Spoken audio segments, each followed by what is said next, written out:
এই যে এখান দিয়ে হেঁটে যেতে হবে আস্তে আস্তে করে। আমরা এতটা দূর এসে যা বিউটিটা দেখলাম, খুব কষ্ট, অনেক টাফ জার্নি করে এসেছি। কি বিউটিটা দেখলাম তোমাদের সাথে শেয়ার করি, দেখো।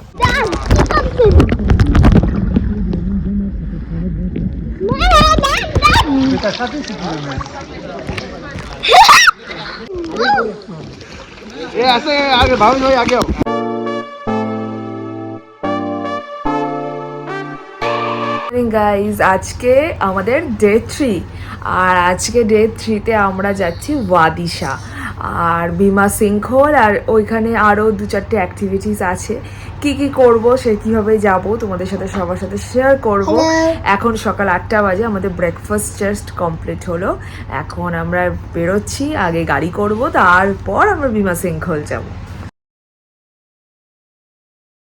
এই যে গাড়ি বুকিং করে নিয়েছি, এখন যাচ্ছি ওয়াদিশা আর বিমা সিংখল। তারপর ওখান থেকে আমাদের আজকে আছে সুরে আমাদের আজকে নাইট স্টে আছে।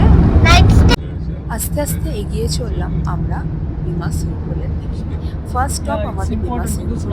যাওয়ার পথে রাস্তা খুবই সুন্দর, অনেকটা মানে ডেজার্ট পাহাড়। অ্যাকচুয়ালি আমি দুবাই থেকে যেটা দেখেছিলাম ডেজার্টের সাথে এরকম পাহাড়, তার মাঝে মাঝে ছোটো ছোটো ফুলবহর গাছগুলো, যেগুলো আমাকে ভীষণ আকর্ষণ করেছিল। কিন্তু একটা কথা মাথায় রাখতে হবে, এই ওমান এমন একটা দেশ যেখানে পাহাড়, সমুদ্র, গাছ এবং আমাদের ফরেস্টের মতো জায়গা আছে, কিন্তু আমরা অতটা এখন ভ্রমণের বা ডেভেলপমেন্ট হয়নি ওমানে যে ওই জায়গাগুলো যাওয়ার মতো। কিন্তু আমি যেখানে গিয়েছিলাম সেখানে গিয়ে যা বুঝেছি, এর সৌন্দর্য অসাধারণ, যেটাকে ভাষায় প্রকাশ করা যায় না। আর আমাদের গাড়ি যেতে কতটা কম খরচ পড়েছিল এবং কী পড়েছিল সেটা সমস্ত কমেন্টের ডেসক্রিপশনে দেওয়া থাকবে, তোমরা অবশ্যই চেক করে নিও। রাস্তার কালার আর এতটা নিরিবিল ও জনবহুল টপ। আমরা চলে এসেছি বিমা সিংখল, এখন যাচ্ছি বিমা সিংখলের দিকে। এখন চলে এসেছি বিমা সিংখল, যেটা ফ্রি এন্ট্রি, এবং আমরা যাচ্ছি বিমা সিংখলের দিকে এগিয়ে।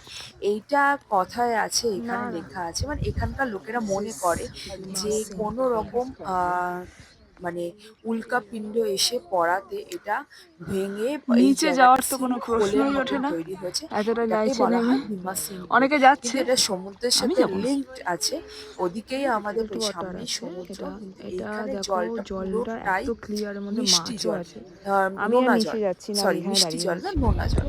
তারপর আমরা বেরিয়ে পড়লাম ওয়াদি সাহেবের দিকে। জাস্ট দেখো, ওয়াদি সাহেবের নামার রাস্তার আগে ভাইবস হয়, আর কিছু বলবার নেই। আমি তো এত দেশ ঘুরেছি, আমার এক্সপিরিয়েন্সে এইরকম সৌন্দর্য আমি কোথাও পাইনি। জায়গাটা অসাধারণ লাগছে, কিন্তু এখানে গাইড বলছিল, মানে আমাদের যে গাড়ির গাইড, যে এখানে যেতে 2 ঘন্টা মতন টাইম করছি। ফাইনালি আমরা জাহাজে উঠে পড়েছি, এবং জাহাজে উঠে পড়ে ফার্স্টেই আমাদের ছোট্ট একটা বোট পার হচ্ছি। এই যে বোট আর নৌকা 1 রিয়াল করে আমরা হাঁটা ধরলাম ওয়াদি সাহেবের দিকে। হাঁটার পথে রাস্তাতে প্রচন্ড রোদ, যেহেতু দুপুর 2:30 মতন বাজে। এখান থেকে মিনিমাম যেতে 1.5 থেকে 2 ঘন্টা টাইম লাগে ঘুরে টোটালি कवर अप করে আসতে। ये कुछ खोना पड़ता है, ये तो हम लोग ने सुना ही है हम लोगों के। তা আচ্ছা, আমরা এতটা দূর এসে যা বিউটিটা দেখলাম, খুব কষ্ট, অনেক টাফ জার্নি করে এসেছি। কি বিউটিটা দেখলাম তোমাদের সাথে শেয়ার করি, দেখো দেখো। আরও এখনো 20 মিনিট আছে, আমরা বসে রয়েছি এখানটা। দেখো এই জায়গাটা, সিনিক বিউটিটা দেখো।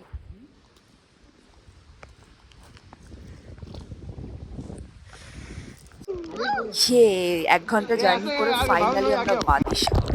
আর জলের তলায় এত ক্রিস্টাল ক্লিয়ার ওয়াটার, বাট বিমা সিংখলে ছিল সল্ট ওয়াটার, বাট এটা কিন্তু সুইট ওয়াটার। এতটা পরিষ্কার, এতটা সুন্দর, ভাষা নেই বলবার। জাস্ট কালারটা দেখো জলে, আর প্রত্যেকটা স্বচ্ছ কাচের মতো জল, যেইটা আমার ভীষণ আকর্ষণ করেছে। ছোট ছোট ক্ষুদ্র ক্ষুদ্র মাছও তোমরা দেখতে পাবে জলের তলায়, প্লাস হাঁস বা নানা রকম জলজ প্রাণী সবই আছে। ফ্লোট করতে হচ্ছে প্রচণ্ড। আর এই যে যারা যাবে নিজের রিস্কে, ওয়াদিশা ইজ টু গুড। বলো আমি কেভের তলায় পড়লাম না, নিয়ে আসছি বলে রিক্সা চলে। বাচ্চা ছোট থাকলে যাওয়া হয়, কেভের তলায় আর যাওয়া হলো না। এবার রওনা দেব বাড়ির দিকে। নাও এখন আমাদের কমপ্লিট ওয়াদি সাফ। এখন যাচ্ছি হোটেলের দিকে। আমরা এখন যাচ্ছি সুর থেকে আমরা হোটেল। আর ভিউটা দেখো তোমরা, যাই ঘোরো যাই করো, ওয়াদি সাব একটা মনে একটা সত্যি দাগ কেটে গেল। কারণ ওয়াদি সাবে এতক্ষণ জার্নিং করার পর যে এত সুন্দর, এত সিনিক বিউটি এবং প্লাস এই জল, সবটাই মন ছুঁয়ে গেছে। আর তো কিছু বলবার, এই ওমান যতটা কম ডেসক্রাইব করবো ততটাই মানে কমই হয়ে যাবে। আমরা সুরে যাওয়ার পথে আমাদের এইরকম সিনিক, ফাইনালি হোটেলে ফিরেই আমরা ফার্স্টেই নিয়ে নিয়েছি আমাদের ডিনার। আর ডিনারে আমাদের আজকে আছে ভুক্কর বিরিয়ানি আর প্লাস রুমালি রুটি আর কাবাব। আর এইটা আজকে খাবো, বিশাল আয়োজন, দেখি কতটা শেষ। এত খাবার আমরা কলকাতা শহরে খাই ফেলে সন্দেহ। ওমানিরা এত খায়। আজকের খাওয়া দিয়ে ব্লগটা শেষ করলাম। আর সত্যি বলতে আজকের দিনটা যেইভাবে সুন্দরভাবে মেমোরিয়াল করে রাখবো আমি জীবনে ভাবতে পারি, এতটা এনজয় করেছি ভাষায় বোঝাতে পারবো না।